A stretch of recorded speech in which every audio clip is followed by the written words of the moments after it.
professor of the public understanding of science, not professor of delivering truth to the public.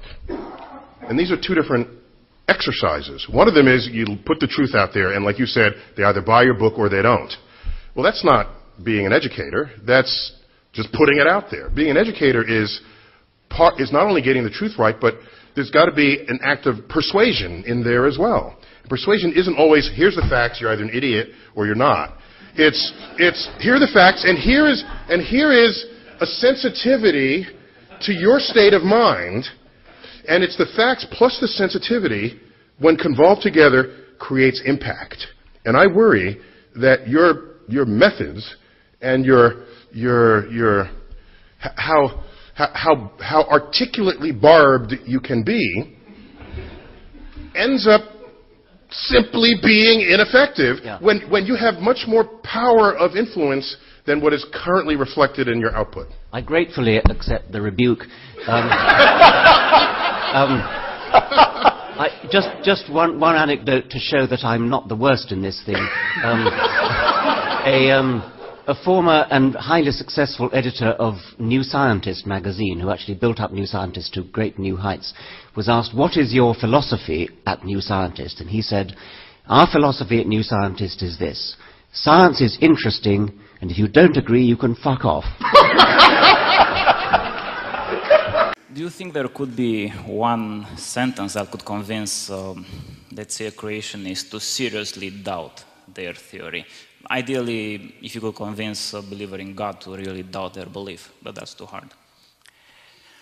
Not sure about a sentence. I think perhaps the single most convincing fact, the observation that you could point to, would be the pattern of resemblances that you see when you compare the genes using modern DNA techniques, actually looking at the letter-to-letter correspondences between genes.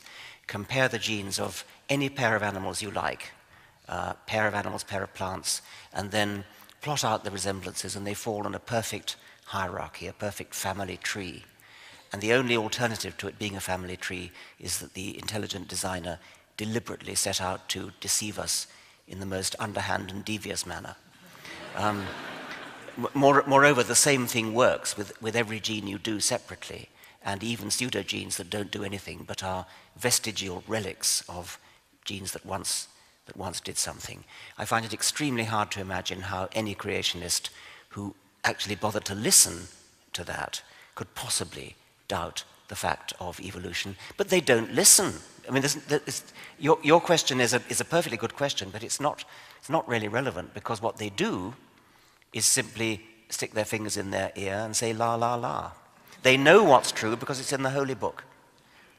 And that even, I mean, the most extreme case is the geologist Kurt Wise, who has a PhD in geology from Harvard, and said, if all the evidence in the universe pointed towards an old Earth, I would be the first to admit it, but I would still be a young Earth creationist, because that is what Holy Scripture teaches me.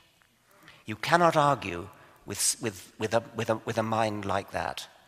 A mind like that, it seems to me, is, well, a disgrace to the human species.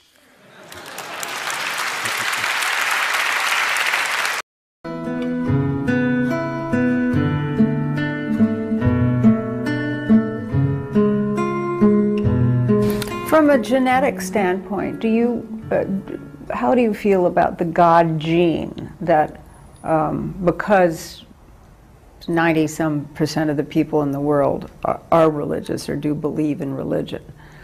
How do you explain that from a human or genetic point of view? I think I'd probably hesitate to talk about a God gene.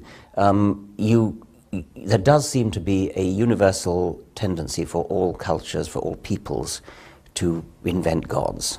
And they may differ in detail, but I think I'm right to say anthropologists will tell you that all peoples have gods of some sort or another. Doesn't mean all individuals do, because individuals in any one society may escape from that.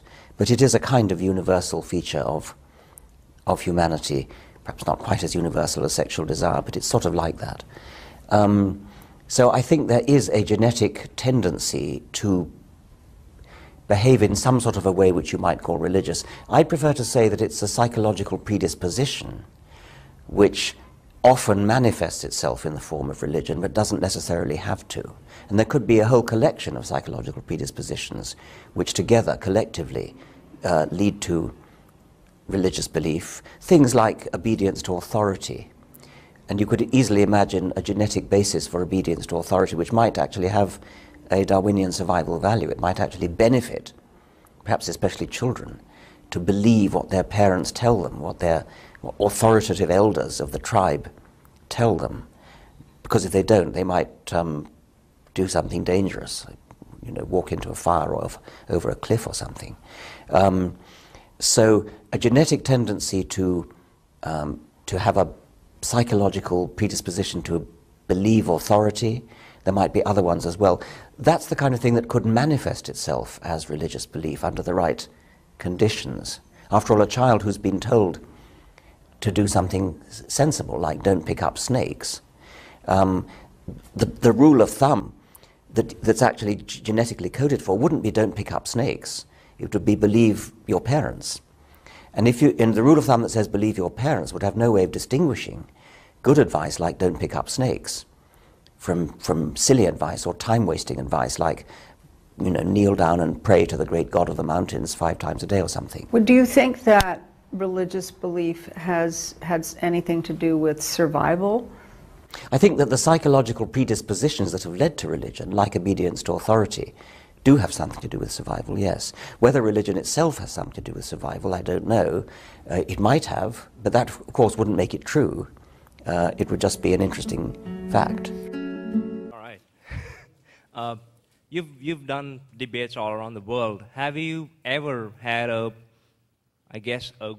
clever or interesting argument from the other side? No.